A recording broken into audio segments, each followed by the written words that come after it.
Okay, well, I think it's 11:30 here in California, and we've got about 39 people that have joined this session. Good morning, good afternoon, everyone. My name is Josh Boone. I'm the Executive Director of VELOZ. We are a public-private partnership based in Sacramento, and our entire mission is about moving towards transportation electrification faster. So just a big thank you to Katie Fehrenbacher and the Verge Electrify team for inviting me and my fellow panelists here to talk about an exciting topic today that I think is has a lot of nuances, but a lot of exciting developments. So let me just kick us off by saying this panel is called Moving Beyond Pilots, How to Scale EV Infrastructure. With me, I've got Kameale Terry, who's the co-founder and CEO of ChargerHelp. Hi, Kameale. I also have with me Spencer Reeder, who's the Director of Government Affairs and Sustainability at Audi of America. Hey, Spencer. Hey, everybody. And Jill Anderson, who's the Senior Vice President of Customer Service from Southern California Edison. Good morning, Jill. Good morning. And good morning and good afternoon to all of you again that are joining. I see more have added. I would just say a heartfelt welcome from our home offices to yours. I hope that this conversation is not only informative, but also a little bit fun while we're at it. So again, the topic is moving beyond pilots. How do we scale EV charging infrastructure? And what I'd like to do is start off with just a little bit of framing and context, and then we're going to jump right into a dialogue. So I want to invite my panelists to interrupt, interject as you would like, and then we're going to try to save at least a few minutes at the end if there's some questions in the Q&A to take a few comments or questions from the audience.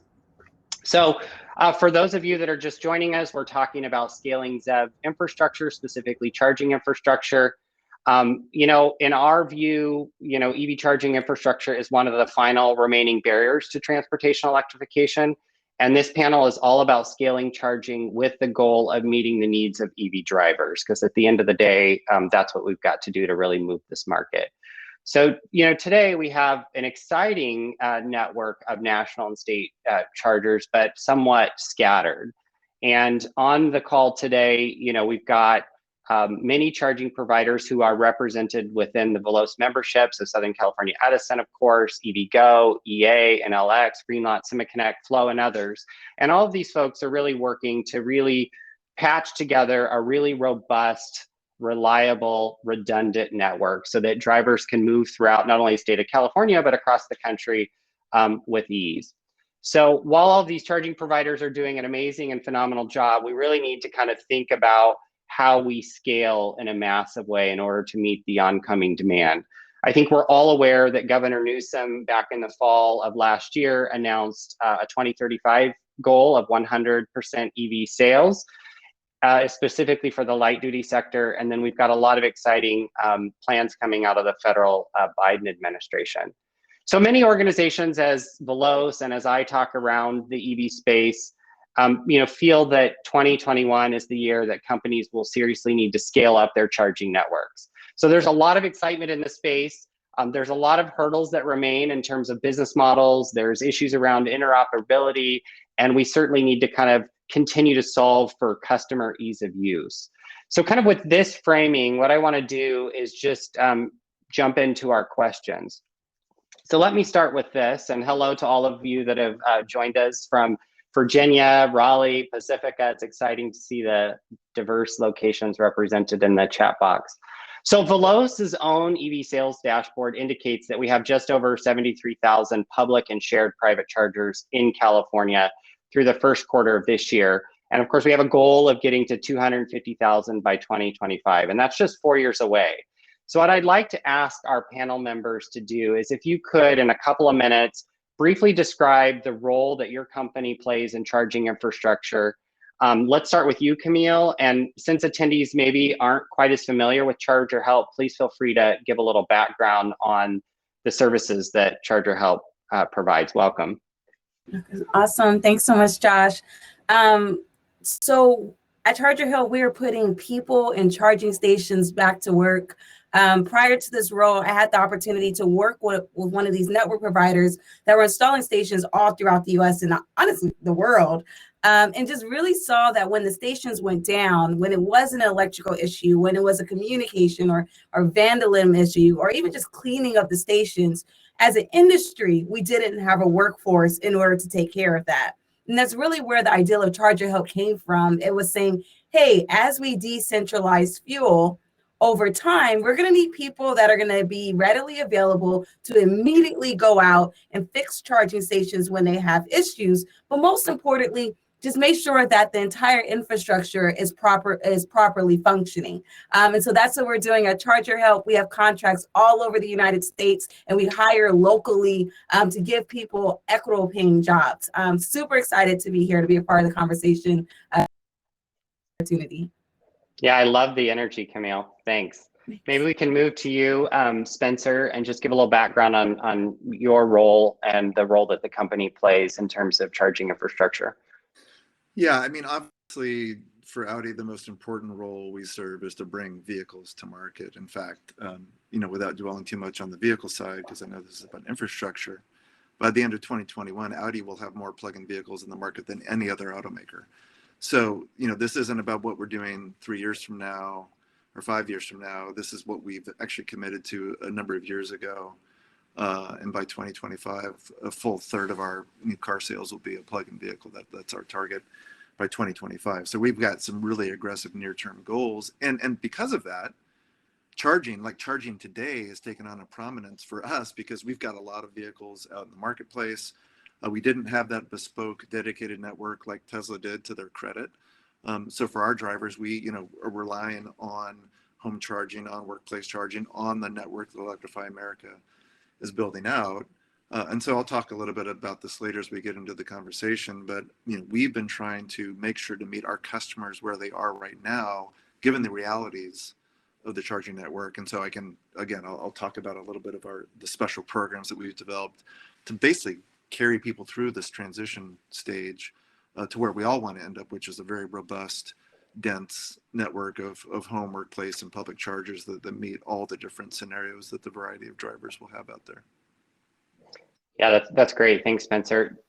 Jill, you're next, and utilities are playing an increasingly important role in EV charging infrastructure. So would love to hear a little bit more about who you are and what Southern California Edison is doing in this space.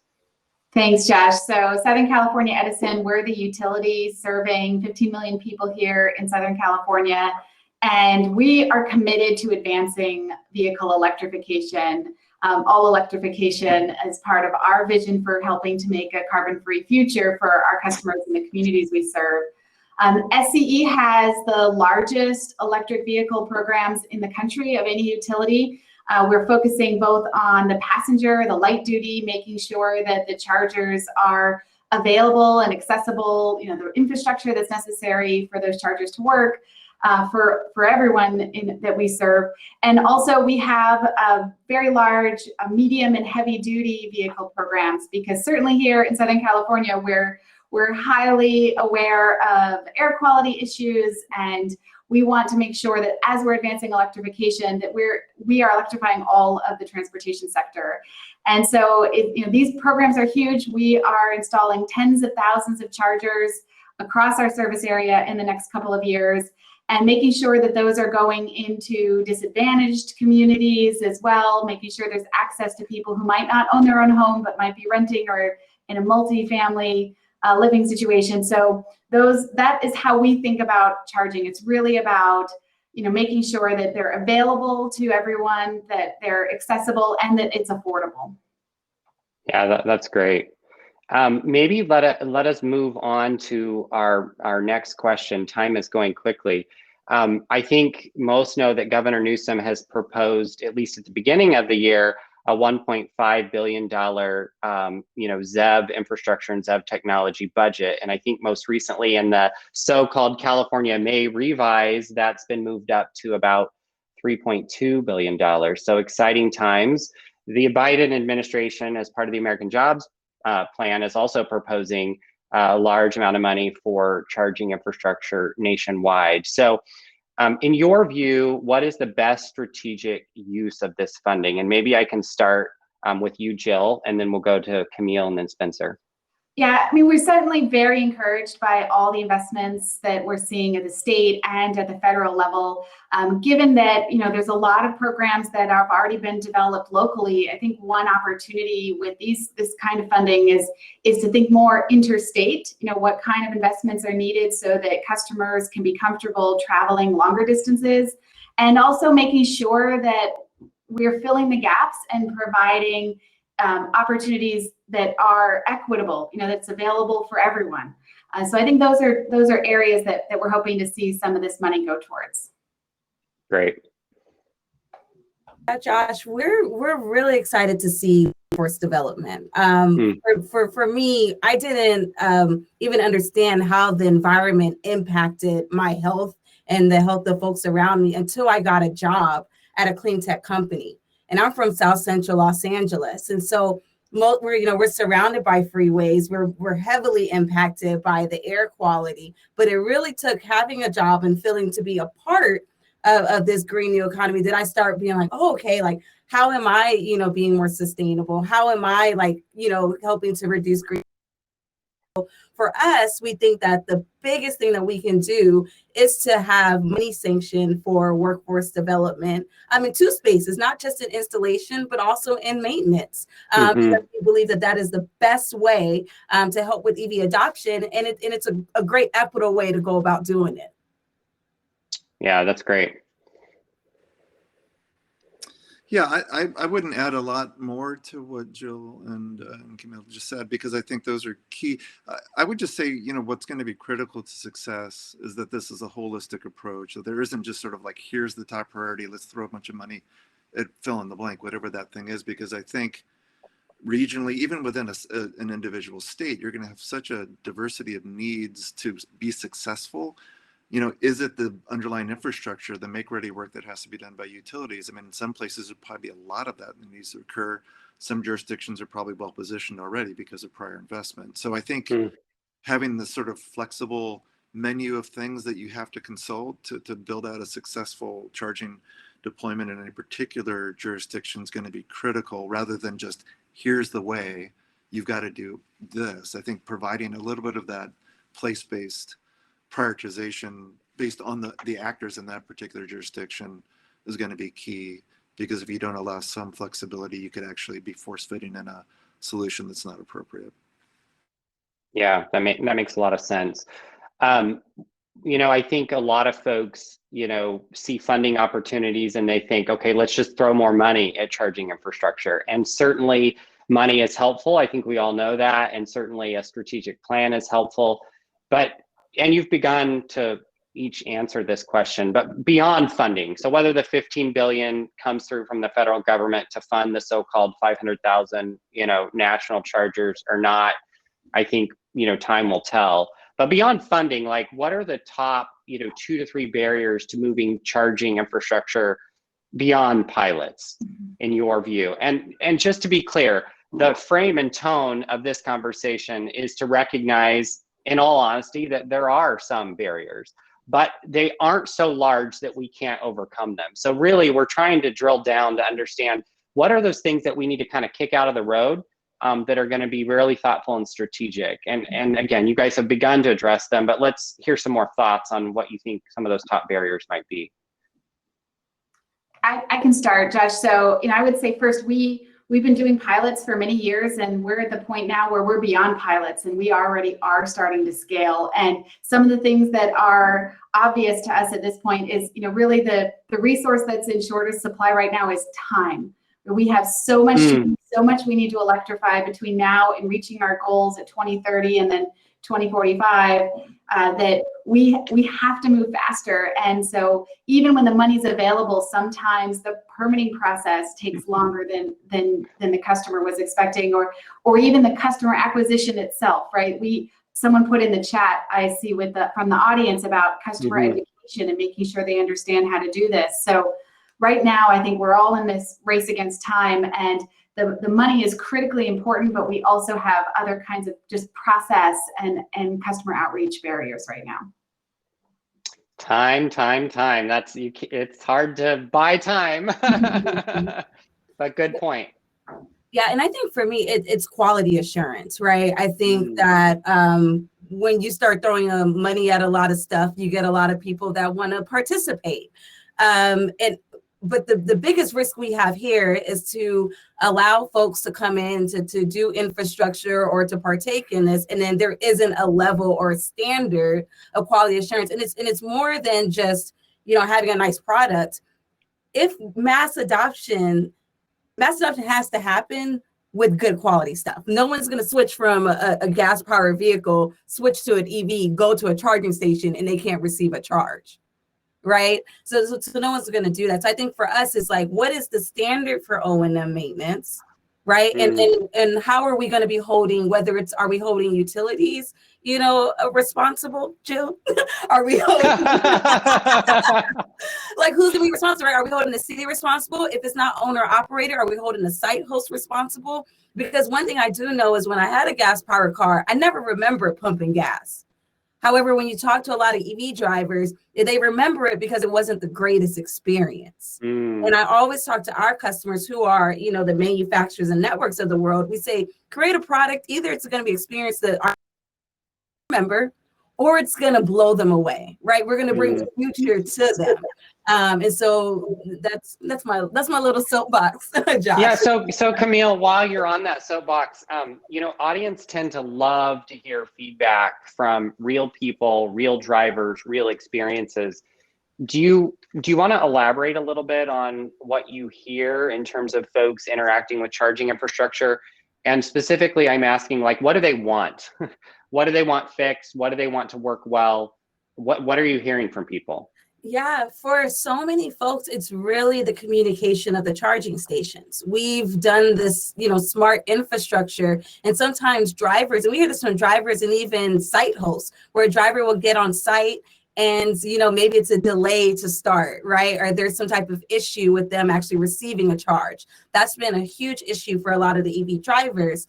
And then from our site hosts, it's really getting people on site immediately when they're experiencing an issue. And we're going to see this happen more and more as we electrify the fleets. It's going to be who is going to be responsible to ensuring that for businesses that it's mission critical that this infrastructure is taken care of. So I think that the general census is that they don't feel like there is this organized effort to support the infrastructure that we're installing. And to me, I think that's one of the biggest things we have to look towards as we get outside of pilots and into mass adoption. That's great. Spencer, as an automaker OEM, I'm sure it's in the best interest of Audi to not only provide an amazing experience in your cars, but that includes the experience in terms of how they refuel their electric vehicles. So do you have any thoughts on that? Yeah, and by the way, if you haven't driven one of our EVs, go drive one because it is an amazing experience. They're great vehicles, and they're see where the technology is moving. They are. You know, I can testify to that, Spencer. I've driven them. Yeah. So, but I will say, and we've got plenty to test drive. So find your local Audi dealer and go do that. But listen, you know, the charging experience is an interesting one. I'll take a little bit of a different tact here. Those of us that have been driving EVs know that because we're quote unquote early adopters, we're willing to tolerate a less than ideal experience, right? For whatever reasons. And I think we have to reframe the charging experience, and there's a risk associated that I'm going to come back to here. How do we create a delightful experience? It should be much better than refueling a gas car, right? But we've, you know, and listen, this isn't to pin blame on anybody because of the time issue, I think that Jill talked about, and the permitting and just where can we put these things. There's been a little bit of a shotgun approach to, hey, here's a loading dock behind a supermarket where we can put a charger, and that's a lot of our experiences. That's fine for early adopters. That's not going to cut it if we want to get to mass adoption. That just is not going to cut it. And even on a nice calm day where you say, oh, that's a nice charger, just imagine what is it like at night when it's raining and cold and it's windy. So I would challenge all of us working on this issue to say, how do we reimagine that experience? In fact, the city of LA, in partnership with University of Southern California, ran a design competition, sort of a thought experiment, but brought in international design firms to reimagine what that experience could be like. And Audi's very excited about that possibility too. But there's a bit of a conflict between trying to get these out fast, as Jill noted, having all of this money available maybe in a big pulse, and how do you then create something that may take a little more time and thought to create a delightful experience that's going to draw in those people that are more hesitant, right? And that's going to be the part of the market that we're going to see that we want to engage. So it's education, sure, but it's like, you know, are you going to invite somebody at 11:30 at night to pull down behind a building that doesn't feel all that safe to charge their vehicle? Or do you want a well-lit, covered, maybe a place with a little cafe, something like that? So these are the things we're thinking about, you know, in terms of getting into those other parts of the market. And then there's the standard set of issues like the home charging. You know, what do we do with our Electrify America partnership to really reduce the friction? So we provide 1,000 free kilowatt hours of charging to a new e-tron customer, just to make that sort of cost consideration not even an issue. And other automakers are doing something similar. That's not something you do into perpetuity. But in terms of like getting people comfortable with that experience, yeah, reducing some of these barriers. We're doing a number of things. I won't take up a lot of time because I could talk for probably 10 more minutes about the various programs we have at Audi to reduce the barriers. But I did want to about this other sort of maybe peripheral issue about that delightful experience. How do we collectively think about that? I like it. I think the bottom line is your point is how do we make it delightful and an amazing and a superior experience really to what folks are used to. I think that's a nice, I want to cut you off, Jill, if you have a comment. Do you have a comment? No? Okay, so let me move us on. You know, as we're moving into, you know, delightful experiences, part of that is understanding not only that drivers will pull up to an EV charger and be able to access it, and then it's powered, and then they can read the screens and all those details, but also the pricing, right? And so I just want to flag the conversation around demand chargers, which is something that industry often cites as problematic for business models. So, you know, Jill, as our utility representative, could you just briefly, you know, refresh our audience on what are demand charges? I think, you know, those of us that have worked in this space for a while understand it, but let's not assume that. So if you can give us a little background on that, and then what role they play kind of in the charging pricing space, that would be, I think, useful. No problem. So demand charges, the concept is that, you know, the utility has the obligation to provide whatever the customer is requiring at peak, and it's possible that multiple customers are all peaking at the same time. And so we're, especially a larger customer load, we watch their usage, and, you know, wherever they peak, you know, for a 15-minute period in a day, that's considered their maximum demand that we have to build and maintain the infrastructure in order to supply it. So demand charges is one way that we try to encourage customers to actually shape the way that they use electricity so that it can be the lowest cost for them and for everyone who pays for the electric grid. It's certainly been a hot topic as we've talked about electric vehicle development over time, because when I plug in my EV at home, you know, it more than doubles, you know, what I would normally be drawing from the grid. And so one thing that we've done to try to help make sure that demand charges aren't an obstacle for early development is that for commercial fleets, we have special rates at SCE, and there's no demand charges for the first 5 years. And then after that, we gradually put demand charges back in. And for residential customers, there's no demand charge. And currently 80% of the charging that our customers are doing is happening at home.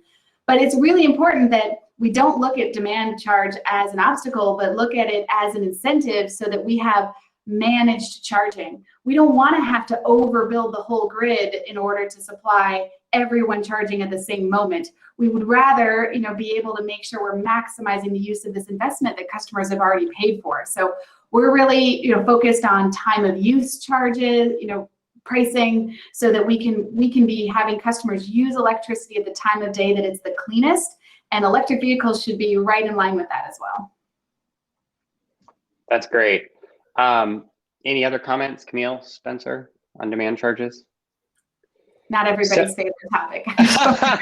It comes up You all have the time. Here's what I'll say, because we do care about our customers, right? The drivers of our vehicles and what they're paying. And again, this isn't unique to Audi or really any of us. I think we have to all be vigilant to never ever allow the price of electricity to exceed the per mile cost of gasoline, right? I mean, that's just such a terrible outcome for everybody. It's not the signal we want to send. In fact, it should never even really get close if we're good, if we're good.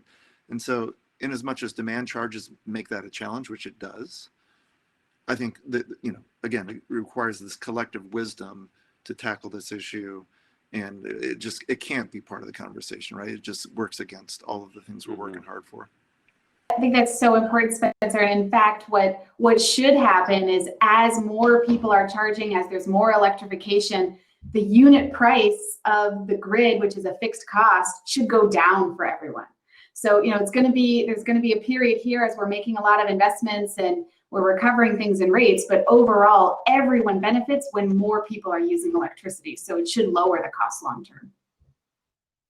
So Jill, just to come back on that point, some of the pricing related issues that people flag that are happening now, you're seeing that as a transition issue, but ultimately, you know, there should be broader benefit as the grid is used in a more optimized fashion. Yeah, absolutely. Because if you think about it, you know, there's a fixed cost for us right now to deliver electricity to the 15 million people we serve. And we're serving at a peak period, right, which is a small part of the day. If we could, you know, push that shape out and use more electricity through the same wires, but not increase the peak, then everyone would benefit from lower costs. Right. Well, let me take a little break and go straight to one of the questions in the Q&A box, because I think it's relevant and people always ask this when it comes to charging infrastructure strategy. So Jenny Lowe asked, as more EVs get on the road, will chargers be predominantly fast charging, or will there be level 2 chargers still be installed for older EVs? Where does home charging play in? And then of course, you know, we know that today's EV driver stock mostly charges at home, but there's a huge opportunity to think about, you know, charging in multi-unit dwellings. So what are your quick kind of roundtable responses to where charging needs to go? I think that there has to be a mix. So what I used to do before this company, I actually was director of programs. So I worked on all of the really cool programs that utilities came up. We helped deploy them out. And for us, you know, it has to be a mix. I think that there's a huge opportunity for small businesses for level 2 chargers. I think that there's an opportunity, once again, for people to partake in what, you know, the green economy, for them to own the chargers and have them on their property and maybe take advantage of cap and trade credits. So I think that there should be a mix. I think that just focusing on DCFCs, I believe will be a disservice to, it feels wasteful. And so I think that we got to be able to mix it and then figure out other strategic ways to bring more people from the community into being able to take advantage of the green economy. That's great. I so agree with that, Kameale. And what I would add is that I think in the early days, and maybe even still now, we keep trying to replicate the gasoline filling experience, but charging is going to be a whole different experience, a completely different fueling paradigm, right? So now you can top off. Sometimes I plug in my car because I see a charger and I just get 20 miles while I'm running an errand. I would never pull up to the gas station and put in half a gallon, right?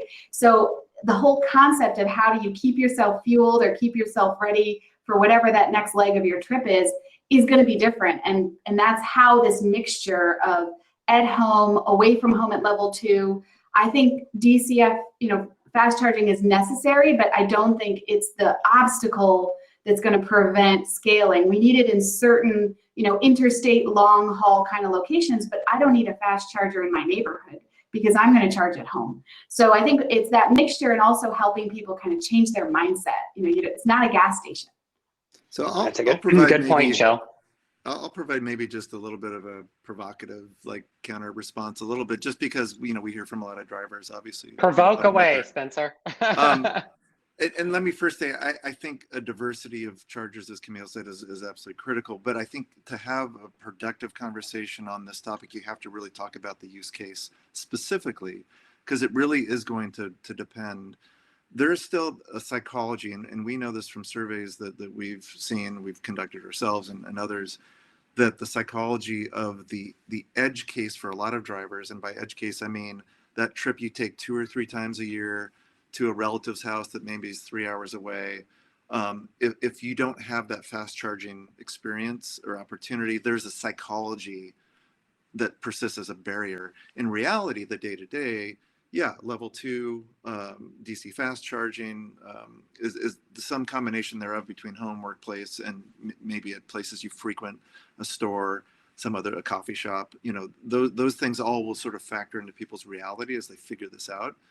But I would suggest for those DC fast charging stations that need to be visible to get people in the mindset, they do need to be fast. They do need to approximate, not replicate, but approximate a refueling experience. And again, so the provocation here is that for those, wherever we decide to place those DC fast chargers, they shouldn't be below a 100 kilowatt hour rate. I just don't think for people that come to expect to be able to recharge in 15 or 20 minutes, you know, our batteries are quite big. They're over, 80 kilowatt hours, 95 in the case of the e-tron SUV. You know, anything below 100 kilowatt rate charge is not going to cut it, and it's not a great experience for the driver, and it's going to create frustration. So that's the provoking thought. Well, and I think a point to that, Spencer, is that too, it's the chargers sometimes are also for the people who don't own EVs for their awareness, and someone made that in the chat, right? So sometimes the presence of the charger, the speed of the charger is to help someone get comfortable with becoming an EV driver, even if the drivers themselves might not be frequenting that location as often as they have other options. And doubling down on what you said, Joe, I'm like, now we're all what you said, Joe. It's like it has to be the future. I think like that is the coolest thing about the, doing EVs and doing stuff with software is that like we can bring the future today. Like we can reimagine, what the driver experience can be. And so I think that's how we scale. We bring the future today. We make it really, really cool because millennials such as me love cool things and good design. And then everybody will buy EVs. That's great. Well, hey, let me offer up a choice here. We've got a lot of topics. The goal is to really centralize them, and how do we scale, charging infrastructure. We can talk policy, we can talk equity, we can talk jobs, all very important topics. So what do you want to talk about? And we've got lots of questions. So, I mean, these are all important topics. Pick one. I'd love to hear a little more about jobs and a little more about what ChargerHelp is doing. I know that, you've got a unique model. So maybe start with that and I can add a little bit about what we think about jobs. Let's do it. Kameale, before we go to you, let me just add the context that, the way, I think about this, what we're hearing is, jobs, how are we emerging from the pandemic in an equitable, fair way? And many talk about replacing traditional automotive maintenance jobs and issues there. What do you think? What is the job creation opportunity, especially as it relates to scaling EV charging infrastructure? Yeah, no, thank you. And thanks so much, Jill, for that as well. So first, we think about it in two ways. And the first is that just tech companies, period, whether they're clean tech or not, we're one of the only industries that do not work alongside workforce development centers in order to source talent. So if you're not familiar with the workforce development centers are federally funded agencies all throughout the United States. When someone loses their job, this is where they go to. So they're predominantly inside of a lot of communities, like rural communities and cities and areas where work is a little bit harder to find. Our company specifically, that's where we source all of our talent from. However, what we found, and why this is probably, leading into what you're saying, is that a lot of the workforce development agencies don't even understand the clean tech industry. They don't understand the jobs, they don't understand what EV charging is, or even how to get connected. And because our industry today, at least on the EV charging side, it is made up of a lot of startups. That isn't always the most secure job placement. And so I think that moving forward, I think it's just even starting that conversation. Like one of the things my co-founder, she used to work with the Department of Labor for 10 years. Once a month, she hosts a call with workforce development agencies from all over the US just to explain to them, like, what is an electric vehicle? What is greenhouse gas emissions? How do I get in contact with these clean tech companies? What are some of these job titles and what are the transferable skills? Because I think that, you know, I think somebody had mentioned it earlier, there's this huge education piece that actually needs to be happening with, you know, these agencies that support these communities that are getting folks placed into jobs. And then the second part for us is really utilizing technology to bridge gaps.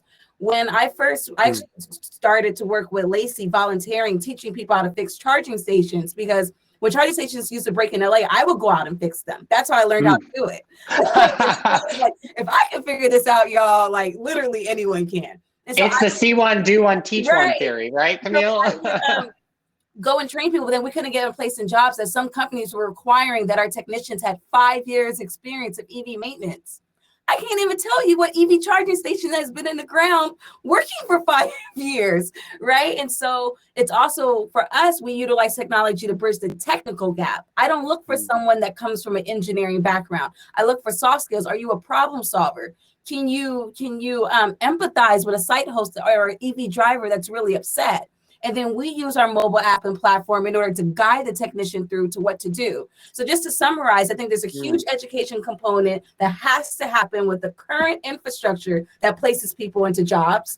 And on the other end, I think that we can utilize technology to figure out ways to get people more properly prepared. That doesn't necessarily require them to do 4 or 5 years, just because overall technology changes every single day. And if you go to school for some of this stuff, you will get left behind. So bottom line is, if we want to scale charging infrastructure, we also need to scale education and training and bringing along the workforce along with it. I mean, that's critical. Yeah, great. Yeah, I would add, you know, SC, Southern California Edison, we're a major employer in this area. We see incredible opportunity both in the investment of the infrastructure itself and helping customers, you know, on this electrification journey. Lacey did a jobs report this year, and the multiples, it's like every $1 million that you invest in transportation electrification creates 15 new jobs. And, you know, if you look at all the investments we need to do in renewable energy and other infrastructure in general, I think the underlying message to people should be that this is an incredible economic growth opportunity. Real quick, super, just on that. So we pay $30 an hour bare minimum for our maintenance technician, and we require a high school diploma. We pay healthcare benefits. You get stocks in the company. And we're able to do that because of the technology gives us a good margin to be able to pay our frontline workers really, really well. So I think all of this, it comes down to reimagining where we can, this is the perfect opportunity to reimagine what good business is. That's great, Kameale. Spencer, do you want to add anything to the comments that have been made? No, we're also part of Lacey and are familiar with Kameale's great work and the opportunity there for communities. And I think that can be replicated, right? And in so many communities across the country, what they're doing. You know, there is this, it's a highly skilled job of being an electrician itself. I mean, there's going to be a growth in that sector. And so I think for a lot of people that want to go to that technical education route, it's a great opportunity. Just think of all the homes, the apartment buildings, the other structures that are already in place that need to be essentially retrofitted for charging. The work that, you know, Jill is doing and the struggles, you know, there. I mean, that's a really cool job that you know, requires problem solving, great engagement with the owner or the tenant. I mean, I think it's just a wonderful opportunity for job creation in a very sort of intriguing, challenging, but rewarding activity. Wonderful.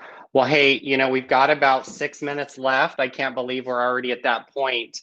Why don't we take a few questions from the chat box, if you'll indulge me, team. I'm going to just scan through them and maybe point some questions towards you as they seem relevant to you in real time.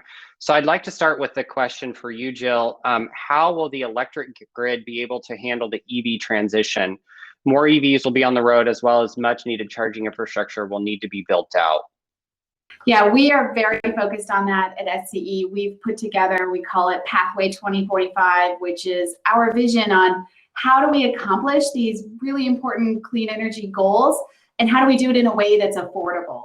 And so one thing that's important is that, you know, it's not a one-for-one, you know, replicate the way we've built the grid in the past and just do it again. We need to make sure we're helping customers use electricity, as I said before, at the time of the day when it's the cleanest and it's the cheapest, and it can be the lowest cost to serve. So we're, you know, working directly with vehicle manufacturers on what kind of technologies can enable that, working with our customers and developing new programs where, you know, demand response and how does a customer actually get compensated for changing the time of day that they use their electricity. But there will be a lot of investments that are necessary, and we've, you know, put forward and have now in development and launching our major electric vehicle infrastructure investments.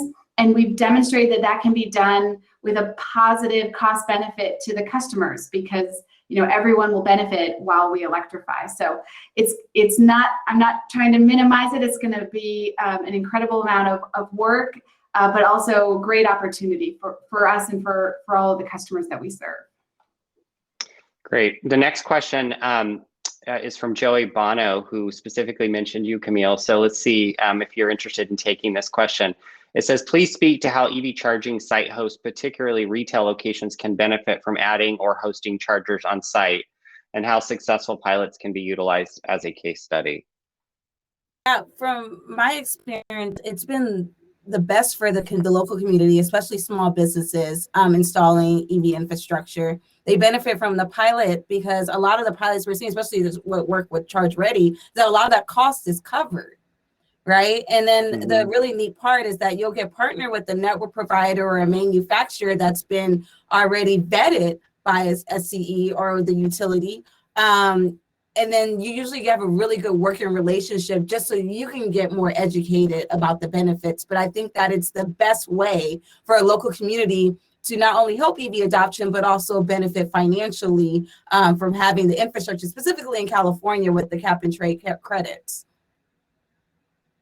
Which I'll say real quick, the revenue that's generated, because you can do pricing policies on the stations. We did it the other day. With the average, if you get at least a good amount of utilization, you can get at least $20 off of a charging station every day from someone using it and you having like a pricing policy set up. So there's also that additional economic benefit.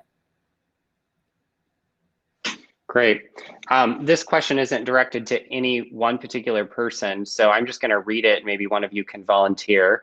Most cars in cities spend more time parked than driving. Doesn't it make sense to have many level 2 at many locations better than one large DC fast charger? Why not a future where every parking lot has them? Does anybody want to entertain that question? I think it's lots of level 2 versus DC fast charging question. You should go, Spencer. Well, I was going to suggest Jill, because there is a cost benefit analysis utilities are looking at in regards to DC, that balance. I don't think it's an either or. You know, listen, I think it is going to be, and someone commented on this, there's sort of the human behavior dimension to this. We don't know precisely how people are going to evolve into this new world. We have the gas station model in our brain sort of ingrained, right? Of that, you know, sort of batch process. You pull up, you fill, you leave. A lot of people, will, not everyone, will be able to charge at home. So that changes that behavior.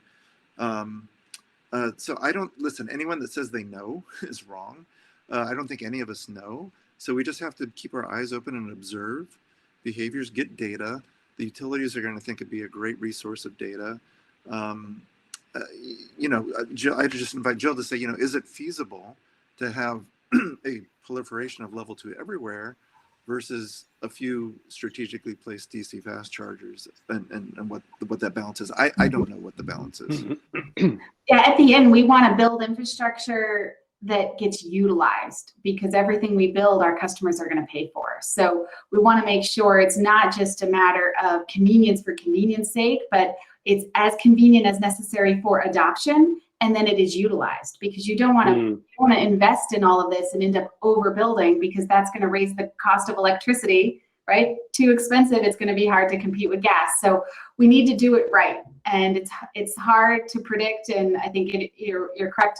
We don't know exactly what's right. So our model is let's build just ahead of need, and we're not we're not expecting that the utility is going to even build 100% of the charging infrastructure that's necessary. There's a lot of partnerships like Electrify America, which Spencer mentioned already, or manufacturers who are doing their own networks. But I think we're going to need to build as just ahead of what the customers are needing. That's great. Well, hey, before we do a wrap up, I just want to note that, VELOZ, the organization that I run on a daily basis, has many programs. We are probably most publicly known for our annual EV education and awareness programs. They're public facing and they're consumer facing. I would invite you to go over to the Verge Electrify forum section. We have a digital booth there where you can see our campaign called 40 Million Reasons to Go Electric. It's active now. You can take the EV pledge. I'm guessing many people are EV believers in this audience, but if you want to take the pledge, that would be great. And then just learn about electricforall.org, which is an advanced EV shopping tool. So go over and take a look at our virtual booth if you get a moment. And lastly, is there one thing each of you would like to leave with our audience today in like 15 seconds? What's a key takeaway?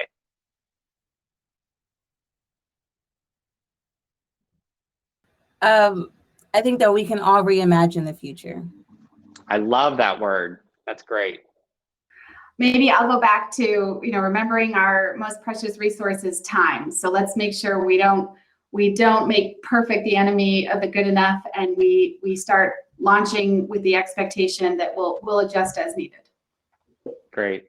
And mine would be collectively request that we all start to think about the psychology of the not the early adopter, but the mass market. What do these people need to feel comfortable with all of these things we've talked about today? So Spencer, if we were to sum it up in a hashtag, it would be #delight. It sounds like. I want to overuse the word, but indeed, that's the word, yeah. I love that word too. Hey, thank you, Jill, Spencer, and Kameale for participating in this discussion. I think it's fair to say we barely scratched the surface, but it was a delight to engage with you this morning. And thank you to the, I think, over 145 people that joined our discussion on scaling EV charging infrastructure. With that, I'm going to sign off and thank you all. Thank you. Have a good day.